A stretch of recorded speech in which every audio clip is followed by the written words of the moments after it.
Ang pag-ibig ko sa'yo, higit pa sa pilak at ginto.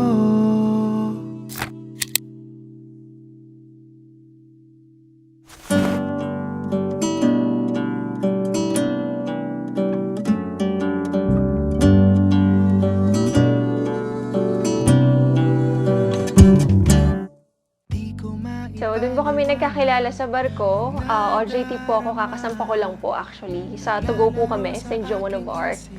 Honestly, nagiinuman kasi kami nun eh. Tapos lumabas lang ako eh. Nagpahangin, tapos naglakad-lakad. Nakaupo lang ako sa bench noon, nasa outside the crew bar. Tapos nagbumuni lang ako kasi bagong sampa lang ako eh. Nagtanong lang talaga ako ng oras sa kanya. Tapos, ayun lang, wala naman akong motibo na ligawan siya o ano. Pero pagkatingin ko, may relo naman siya. So, sa isip-isip ko parang, bakit to nagtatanong ng oras sa akin? Meron naman siyang relo. 'Di ba? So, doon kami nag-start. Matagal nang ang pinakahihintay, sa dambana tayo maghawag kamay. At bukas, Hindi ko akalaing ang pagkakataong makilala ka. Ang pagtatanong ko sa'yo ng oras kahit may suot akong relo noong una, tayo nagkita ay mauuwi sa ganito na ihaharap kita sa mga mahal natin sa buhay, sa mga kaibigan at higit sa lahat sa Panginoon. Sa pagsuyo mong bigay sa akin, nabihag. Thank you, Beth! This is for Ate Ann. Thank you, Jen! Pagod na, ang malagay na sa tahimik, walang pangamba. Ang dalahin ko, maraming salamat sa unang-una. Nagpapasalamat ako sa makapangyarihan Diyos sa pagsasama nyo. Unang-una, kailangan yung mapagpakumbaba ang bawat isa. Pagkat kasi kung nagpapakumbaba ang bawat isa, walang pag-aaway na mangyayari sa isa't isa. Napipigilan lahat yung mga masasamang salita ng manggagaling sa bibig natin. Nagpapasalamat po ako sa lalo sa makapangyarihan Diyos sa kasal nitong aking anak sa ngayon. Maraming salamat. Sa inyong lahat, maraming salamat. Thank you pa. ang pag-ibig ko sa'yo, higit pa sa pilak at ginto.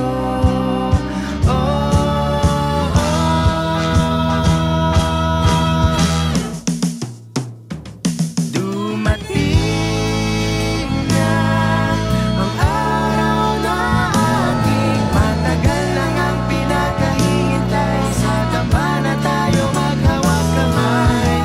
Bukas, pagsikat ng umaga, matutupad lahat ng ipinagdasal. Ikaw at ako'y akda ng may kapal.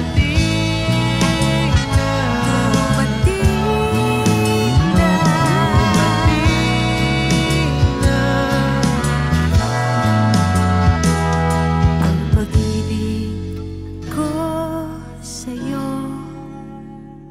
higit pa sa pilak at ginto. Mahal, I wanted to tell you that I will stand by your side. I will support you with everything. Andito lang ako palagi nakasuporta sa'yo. At gusto kong sabihin sa'yo na lahat ng mga pagsubok na pagdadaanan natin, magkahawak kamay natin siyang lagpasan at pagtagumpayan, kasama syempre ang gabay ng ating Panginoon. At gusto kong sabihin sa'yo at lagi mong tatandaan, alam mo naman na to lagi, hindi ko na kailangan sabihin, mahal na mahal kita. Maraming salamat.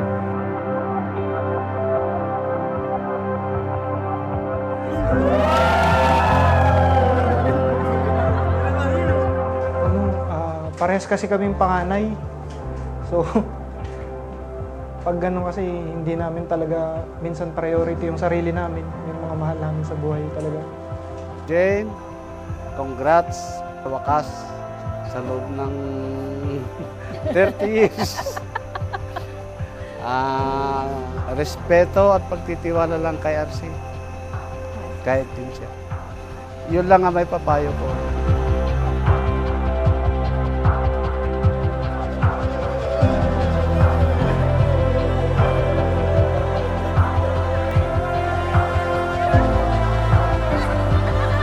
Handa na akong harapin ng lungkot, pangungulila, pagsubok sa buhay, kasiyahan na kasama ka. Mahal, nais kong iparating ang taus-pusong pasasalamat sa iyong pagiging bahagi ng aking buhay. Sa araw na ito, hindi sapat ang mga salita upang ilarawan kung gaano ka kaspasyal sa akin.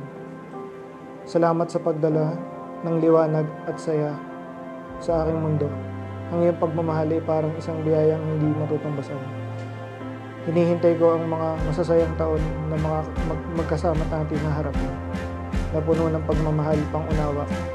Aking mahal sa pagiging aking kasama habang buhay.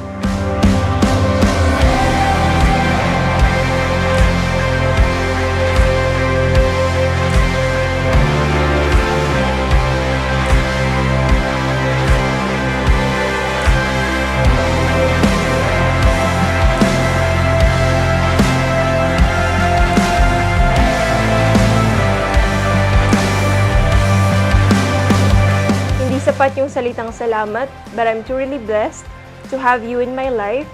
You bring out the best in me, and because of you, I became a better person.